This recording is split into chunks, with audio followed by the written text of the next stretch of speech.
تے منگنیاں سہولیات بلے ہو شکینہ۔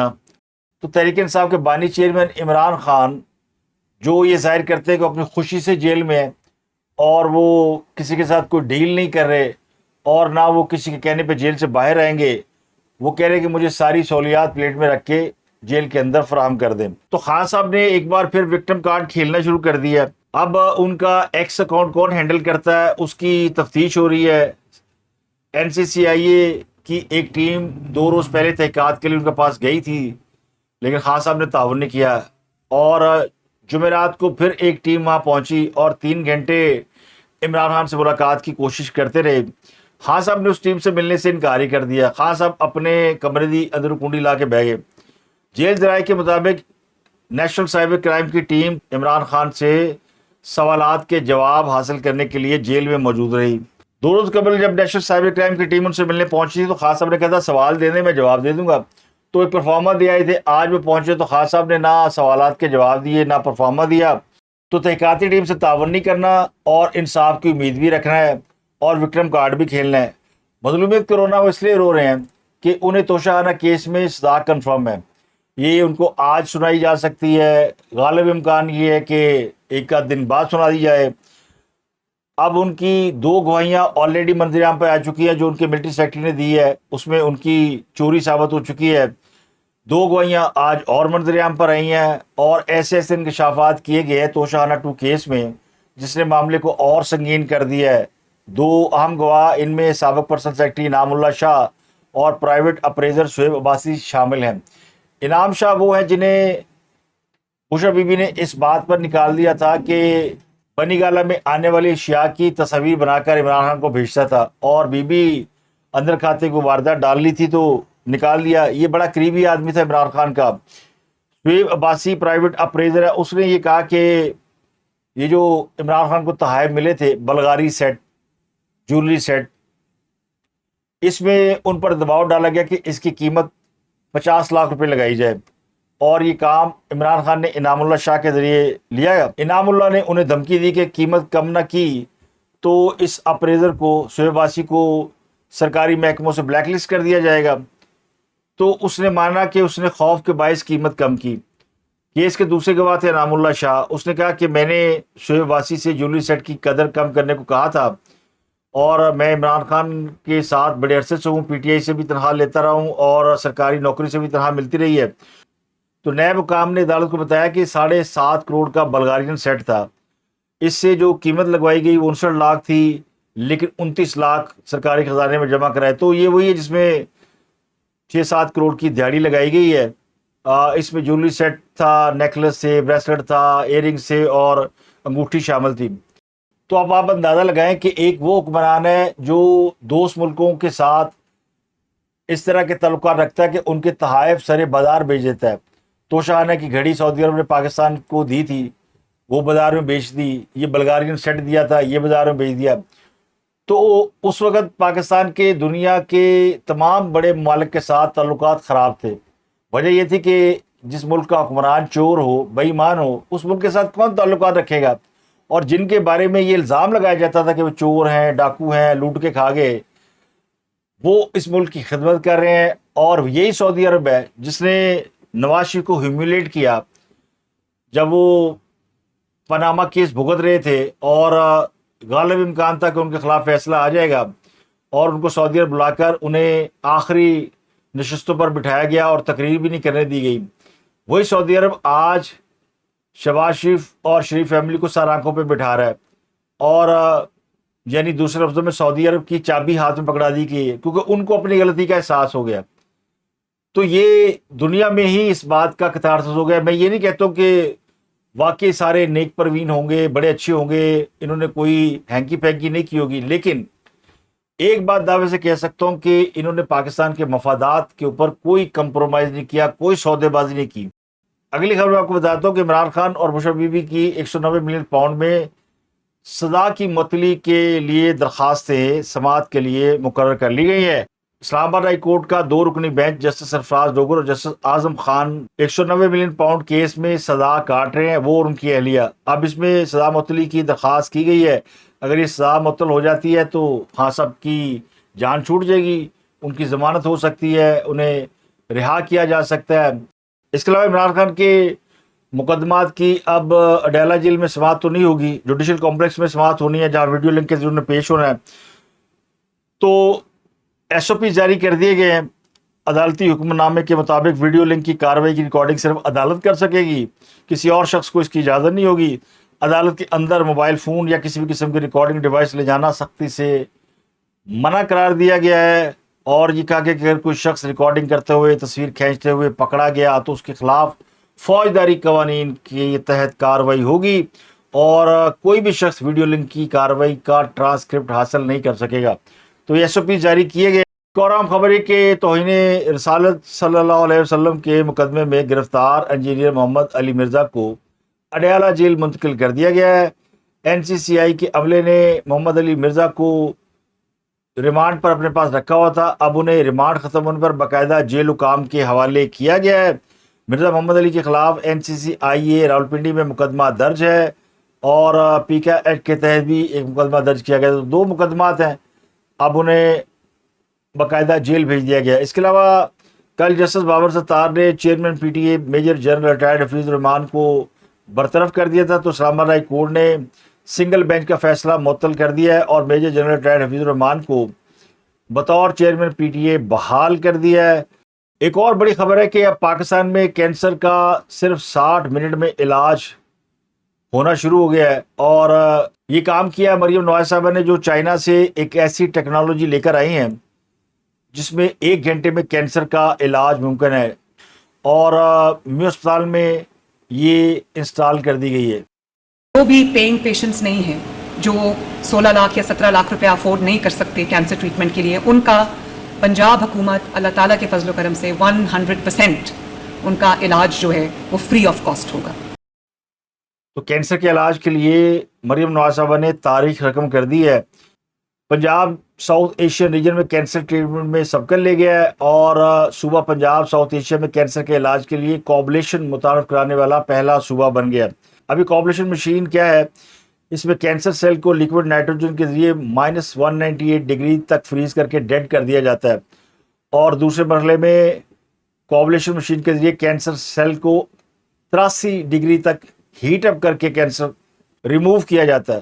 تو یہ دونوں ٹریٹمنٹ ہیں, ایک ٹھنڈا کر کے اور ایک گرم کر کے, اور اس کا صرف جو علاج کا دورانیہ ہے وہ 60 منٹ سے 120 منٹ یعنی 1 گھنٹے سے 2 گھنٹے میں مریض اپنے پاؤں پر چلنے پھرنے کے قابل ہو جاتا ہے. جو ابتدائی طور پر اس کی رپورٹ ہے اس کے مطابق 16 لاکھ روپیہ اس کا خرچہ ہے, اور جگر پھیپھڑے اور بریسٹ کینسر کا کامیاب علاج کیا جا رہا ہے. تو ایک اور بڑا اچھا کام انہوں نے کیا, اس کے لیے ان کو اپریشیٹ کرنا بنتا ہے کہ وہ پاکستان کے عوام کی دل و جان سے خدمت کر رہی ہیں. اس کے علاوہ راولپنڈی کی اقتصادی دہشت گردی عدالت نے 9 مئی کے 10 مقدمات میں پی ٹی آئی کے 18 رہنماؤں کو اشتہاری قرار دے دیا, جن میں عمر ایوب, شبلی فراز, احمد چٹھا, کمل شوذب, راشد شفیق, زرتاج گل, رائے مرتضیٰ, رائے حسن نواد, احمد چٹھا, محمد جاوید, شبلی فراز, چودھری آصف بلال, اجاز, شکیل احمد خان اور محمد اشرف خان شامل ہیں. پہلے ان کے ان بیلیبل وارنٹ گرفتاری جاری کیے گئے تھے, پھر اشتہار لگائے گئے, اب انہیں باقاعدہ اشتہاری قرار دے دیا گیا ہے. ان میں بہت سے لوگ ایسے ہیں جنہیں عدالت 10 سال یا اس سے زیادہ کی قید کی سزا سنا چکی ہے. کارکن سزا کاٹ رہے ہیں اور چیئرمین جیل میں حجرہ عروسی سجانے کی تیاریاں کر رہے ہیں. وزیر اعظم شہباز شریف برطانیہ کے 4 روزہ دورے پر لندن پہنچ گئے ہیں. راستے میں انہوں نے جنیوا میں کچھ دیر قیام کیا, جہاں نواز شریف اپنا ٹریٹمنٹ کرا رہے ہیں. نواز شریف اپنے علاج کے سلسلے میں بیرون ملک مقیم ہے, تو شہباز شریف صاحب راستے میں ان کی خیریت دریافت کرتے ہوئے اب لندن پہنچے ہیں. اتوار کے روز لندن سے امریکہ جائیں گے, جہاں اقوام متحدہ کے اجلاس سے خطاب کریں گے, اور امریکی صدر سے ان کی ملاقات متوقع ہے. تو پاکستان سعودی عرب دفاعی معاہدے کے بعد شہباز شریف کی امریکی صدر سے ملاقات بڑی اہم ہو گئی ہے, جس کے بعد اس بات کا اندازہ لگایا جا سکے گا کہ پاکستان اور امریکہ کے تعلقات کہاں کھڑے ہیں. تو پاکستان سعودی عرب کے درمیان ہونے والے دفاعی معاہدے پر بھارت فکر مند ہے, ان کا رد عمل بھی سامنے آیا ہے, تو ظاہر ہے بھارت کو فکر تو ہونی چاہیے. اب انڈیا نے دعویٰ کیا کہ ان کو اطلاعات تھیں کہ دفاعی معاہدہ ہونے جا رہا ہے اور اس پر غور بھی کیا جا رہا تھا. تو یہ دفاعی معاہدے کی تفصیلات کا علم انڈیا کو تھا, یا انڈیا کے ہم خیال پاکستان کے اندر کچھ